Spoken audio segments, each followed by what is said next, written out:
अखिलेश जी से आपके पारिवारिक संबंध थे, अब आप भाजपा में आ गए। अब वो एक रुपए का मोल बता रहे हैं। नहीं, क्या पारिवारिक संबंधों में भी कोई खटास आएगी? नहीं, ये राजनीति है, सबके संबंध एक दूसरे के साथ रहते हैं और पार्लियामेंट्री डेमोक्रेसी की परंपरा भी रही है।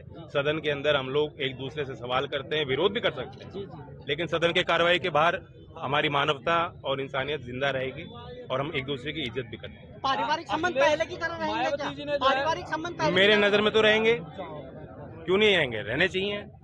अरे हम सब लोग अपने तरीके से राष्ट्र के लिए हैं। अब उनकी राजनीति से मैं इत्तेफाक नहीं रखता, उनकी कार्यशैली से मैं इत्तेफाक नहीं रखता और हमें वो दबाना चाह रहे थे, उस मजबूरी में हमने तोड़ा है। ये अच्छी बात है, जो हमारे संबंध है वो तो रहेंगे। और आपको ये भी पता होगा कि चौई चंद सिंह जी के नाम पर नेताजी ने डिग्री कॉलेज अपने सैफी में बनाया था और आज विधानसभा के सामने जो प्रतिमा है चौई चंद सिंह जी की, वो भी नेताजी ने लगवाई थी और भारत रत्न चौई चंद सिंह जी को दिया है। इसके लिए सभी को खुशी है, लेकिन बीजेपी ये बताए भारत रत्न दिया चौई चंद सिंह, लेकिन एमएसपी की जो मांग है, एमएसपी की मांग के लिए क्यों नहीं बीजेपी आगे आ रही? जयंत जी कह रहे हैं आप दबाने का काम कर रहे थे इसलिए मजबूर। नहीं, हम किसी को दबाते नहीं, हम सबको आगे बढ़ाते हैं। और दबाए होते तो माइनस में सीट होती। उन्होंने तो ये भी कह दिया था 1 रुपए का भाव लगाया था हमारा। नहीं, ऐसा नहीं, तुम समझ नहीं पाए बात को।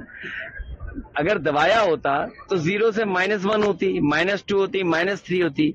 हमने उन्हें आगे बढ़ाया और चौई चंद सिंह जी की विरासत को आगे बढ़ाया, तो परिणाम क्या हुआ कि 8 सीटें 9 सीटें जीत गए, राज्यसभा दे दिया। और याद रखिएगा, एक राज्यसभा 37 एमएलए के पर आती है और हमने एक दी और एक खोई, तो 2 हमारा नुकसान हुआ समाजवादियों का। विश्वासघात हुआ। ये तो आप आकलन करिए क्या हुआ हमारे साथ। लोग अच्छा लग रहा है आपका ये कमाल वाला। ये इसलिए कि बुनकर भाइयों के कुर्ते से भी मुनाफा हो और गमछे से भी। 400 पार का नारा दे रही है इसको लेकर। वो 400 हार। और जो लोग जीत रहे होते वो किसी को जेल भेजेंगे, बताओ। यहाँ भी पुलिस आगे कर रहे हैं, ये पुलिस वालों को नहीं पता इनकी नौकरी 3 साल हो जाएगी। सुन लो, आपने मंच से एक बात कही थी कि जो बीजेपी है वो परिवार वालों को नीचे। मैं दूसरी बात कह रहा हूँ, ये तो हमारे सब गरीब लड़के हैं, गाँव के हैं, जो पुलिस में भर्ती हैं। अग्निवीर में भी गांव के ही बच्चे आते थे। बीजेपी नहीं चाहती कि गांव के परिवार के बच्चे आए फौज में, उनके परिवार की आर्थिक स्थिति बेहतर हो, समाज में उनका सम्मान बढ़े, इसीलिए उन्होंने अग्निवीर की है। अभी अग्निवीर की है, आउटसोर्स नौकरियां बढ़ा दी उन्होंने। और हो सकता है ये हमारे जो खाकी पहने वर्दी घूम रहे नौजवान, इनकी भी नौकरी अगर 3 साल कर देगी बीजेपी, तब क्या करोगे आप?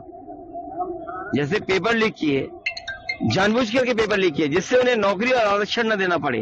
कल को इन लड़कों के साथ हो गया 3 साल की नौकरी, तब क्या करोगे आप? क्या आपको पता था कि अग्निवीर 4 साल की नौकरी होगी? क्या इनको पता है कि इनकी 3 साल नौकरी नहीं होगी?